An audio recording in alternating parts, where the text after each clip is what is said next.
कर्नाटका के धर्मशाला में एक मंदिर के पास एक आदमी गुजर रहा था। तभी अचानक से उसे झाड़ियों के बीच एक अजीब सी चीज दिखाई देती है।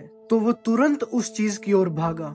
जहाँ जाने के बाद उसे कुछ ऐसी चीज दिखाई दी जिसे देखने के बाद उसने तुरंत पुलिस को कॉल की। कुछ ही मिनटों के बाद पुलिस वहाँ पर पहुँच जाती है, लेकिन जैसे ही पुलिस वालों ने वो चीज देखी तो वो देखकर वो सभी के सभी शॉक्ड रह जाते हैं, क्योंकि अपनी पूरी जिंदगी में उन पुलिस वालों ने ऐसी चीज कभी नहीं देखी थी। क्योंकि वहाँ पर था एक लड़की का शरीर जिसके ऊपर कोई भी कपड़ा नहीं था। इसी के साथ सबसे शॉकिंग और बड़ी बात ये है कि उस लड़की के बीच मिट्टी भरी गई थी। ये चीज देखने के बाद सारा का सारा पुलिस डिपार्टमेंट हिल जाता है और तुरंत ही कुछ कपड़े मंगवाए गए। लड़की के ऊपर कपड़े डालने के बाद इस केस की सारी इन्वेस्टिगेशन शुरू होती है, जिसके बीच एक आदमी को गिरफ्तार किया गया और कोर्ट में ले जाने के बाद 15 साल की सजा उस आदमी को सुना दी गई। लेकिन जैसे ही उसकी सजा के 15 साल पूरे होते हैं तभी सुप्रीम कोर्ट के द्वारा एक ऑर्डर पास किया गया, जिससे पता लगा कि इस इंसान ने तो 15 साल पहले उस लड़की के साथ कुछ भी नहीं किया था। दरअसल वो इंसान एक पागल इंसान था जिसे कि पुलिस ने जबरदस्ती इस केस में फंसा दिया और उसे 15 साल की सजा भी करवा दी गई। और ऐसा होते ही सारा मीडिया पुलिस वालों के पीछे पड़ जाता है और लोग सोच रहे थे कि जो भी उस लड़की के साथ हुआ उसके पीछे का असली मास्टरमाइंड था कौन। और तभी आज से लगभग 10 दिन पहले पुलिस वालों को एक लेटर मिलता है, खुफिया लेटर, जिसके बीच इस केस के बारे में एक एक डिटेल बताई गई और बहुत बड़े बड़े नाम इस केस के बीच रिवील किए गए। और सबसे बड़ी बात, उस आदमी ने ये भी क्लेम किया कि धर्मशाला के इसी जगह के अराउंड लगभग 100 लड़कियों के साथ ये सारी गलत चीजें की गई हैं। इसी के साथ जो धर्मशाला की 400 लड़कियां भी गायब हुई हैं, उन सभी में इन्हीं का हाथ है। आइए जानते हैं दोस्तों, इस सारे केस का असल मास्टरमाइंड था कौन और उन 400 लड़कियों के साथ इन्होंने आखिर ऐसा क्या किया। और भी बहुत सारी चीजें आपको इस लेटर के अंदर देखने को मिल जाएंगी। तो चलिए चलते हैं वीडियो की तरफ। मेरा नाम है मोहित हुड्डा और आप देख रहे हैं ट्रू साइड। 2025 जुलाई का फर्स्ट वीक पुलिस स्टेशन के अंदर एक खुफिया तरीके से एक लेटर पहुंचता है। उस लेटर में कई सारी चीजें लिखी गई थी, इसी के साथ कुछ फोटोग्राफ्स भी ऐड किए गए। जैसे ही पुलिस वालों ने इस लेटर को ओपन किया तो उसके अंदर कुछ नंगी लड़कियों की तस्वीरें थी और ये देखते ही सारा पुलिस स्टेशन हिल जाता है।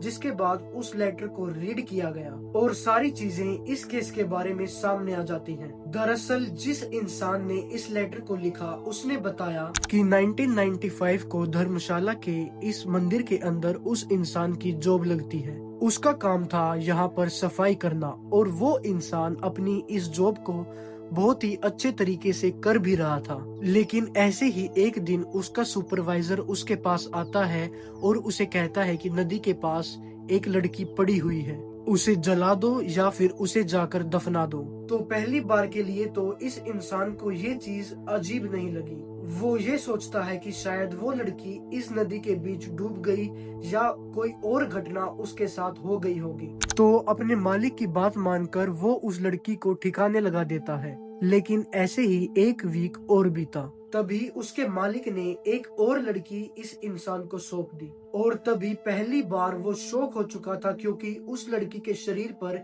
एक भी कपड़ा नहीं था। लेटर लिखने वाले इंसान ने आगे से बहुत ट्राई किया कि आखिर अपने मालिक से पूछा जाए कि इन लड़कियों के साथ आखिर हो क्या रहा है, लेकिन आगे से कोई जवाब नहीं मिलता और लेटर लिखने वाले इंसान को वो मालिक डरा भी देते हैं। जिसके बाद वो चुपचाप अपना काम करता है और इस लड़के को भी ठिकाने लगा देता है। 1995 से लेकर ये चीज लगभग चली आ रही थी और इसी बीच उसके मालिक नई नई लड़कियों को लेकर आते और इस इंसान को उन लड़कियों को दफनाने या उनको जलाने का काम सौंप देते। कई बार इस इंसान ने ट्राई किया कि वो इस जॉब को क्विट कर दे या फिर किसी न किसी तरह अपने मालिक को बोल दे कि आगे से वो ये काम नहीं करने वाला। लेकिन उसके मालिक ने उसे ये कहा कि तुम भी यही रहते हो और तुम्हारी फैमिली भी।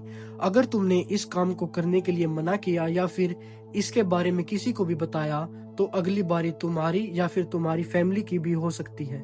इसी के साथ कई हफ्ते बीतते हैं और धीरे धीरे धर्मशाला की और लड़कियां भी गायब होना शुरू हो जाती हैं, जिसके बारे में ना ही पुलिस जानती थी और ना ही लोकल लोग। सभी यही सोचते थे कि शायद कोई भूतिया चीज उनके मंदिर के पास होती है, जिसके बाद उनकी बहू बेटियां गायब हो रही हैं। लेकिन इस सब के बारे में तो ये इंसान जानता था जो कि अपने हाथों से ही उन लड़कियों को गायब कर रहा था। धीरे धीरे इन लड़कियों की गिनती और भी ज्यादा कम हो रही थी। जैसे ही उसका मालिक इन लड़कियों को लेकर आता तो उस इंसान को पता चल रहा था कि उनके साथ कोई गलत चीजें भी की गई हैं और शायद इन सभी के बीच उसके मालिक और कुछ बड़े लोगों का हाथ है, और अगर वो किसी को बताएगा तो इसके बीच अगला नंबर उसी का न लग जाए। तो इसी डर की वजह से वो चुप रहता है और अपना काम इसी तरह से करता रहता है। लेकिन इसी बीच एक बहुत बड़ी एक दिन खबर आई, जिसके बाद ये इंसान पूरा का पूरा हिल जाता है। उसको पता चलता है कि जो उसके रिलेटिव थे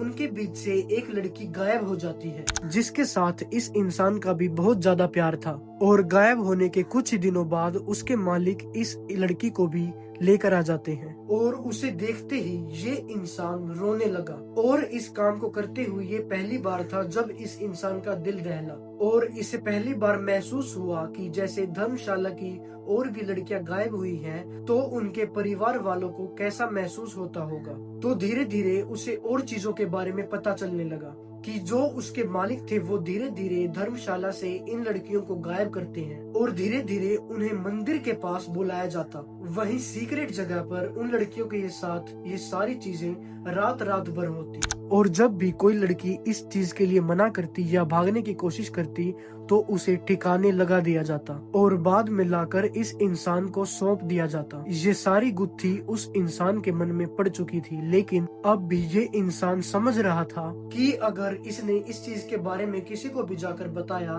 तो उसकी फैमिली के साथ भी कुछ गलत हो सकता है। उस इंसान ने लेटर में ये चीज भी मेंशन की कि 1995 से लेकर 2014 तक उसने लगभग 400 से ज्यादा लड़कियों को गायब किया है, जो कि उसकी मजबूरी थी। अगर वो ये चीज ना करता तो उसके मालिक ना जाने उसके साथ क्या करते। लेकिन जैसे ही 2014 आ चुका था तभी इसके दिमाग में बहुत सारी चीजें घूम रही थी। ये सो नहीं पा रहा था, इसके दिमाग में सिर्फ यही चीजें घूमती रहती कि जो भी उन लड़कियों के साथ ये चीजें कर रहा है आगे जाकर उसके साथ भी यही चीजें हो सकती हैं। ऐसी ऐसी चीजें होने के बाद वो इंसान पागल होने वाला था और तभी उसने एक डिसीजन लिया, किसी को भी बिना बताए वो अपनी फैमिली को लेकर वहाँ से गायब हो जाएगा। तो उसने ऐसा ही किया, अपनी जॉब छोड़ी और चोरी चोरी अपनी फैमिली को लेकर दूसरी स्टेट में शिफ्ट हो गया।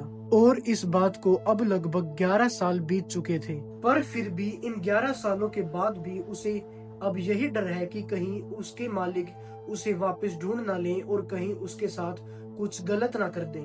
और जब भी वो सोने की कोशिश करता है तो वो सभी लड़कियां उसके सपने में आती हैं और उसे तंग करती हैं। वो लेटर के बीच पुलिस को ये चीज भी मेंशन करता है कि मैंने जिस जिस जगह पर भी एक एक लड़की को दफनाया है मैं साथ खुद आपके जाऊंगा और हर एक लड़की को वहाँ से निकालूंगा, क्योंकि उसे लगता है कि उन लड़कियों का अंतिम संस्कार नहीं हुआ जिस वजह से वो उसके आसपास भटक रही हैं। पर इसी बीच उसकी पुलिस से सबसे बड़ी डिमांड ये थी कि इन सब के बीच पुलिस उसका नाम कहीं पर भी रिवील ना करें, जिसके बाद उसकी और उसकी फैमिली की जान बच सके। और लेटर मिलने के बाद पुलिस उस इंसान से टच में आती है और अब वो लेटर मिलने के बाद इन सभी लड़कियों की हेल्प भी कर रहा है। लेकिन इन्हीं 400 लड़कियों में से एक ऐसा केस जो आज भी बहुत ही ज्यादा फेमस है, जिसके ऊपर पॉलिटिशियंस, मीडिया और भी बड़े बड़े लोगों की नजर अभी भी टिकी हुई है, क्योंकि जैसे ही इस केस के बारे में नए नए पत्ते खुलेंगे तो और भी बड़े बड़े नाम रिवील होंगे, जो कि मैं इस चैनल पर इन वीडियोस के द्वारा आपको नहीं बता सकता, क्योंकि अगर मैंने ये ऐसा कुछ किया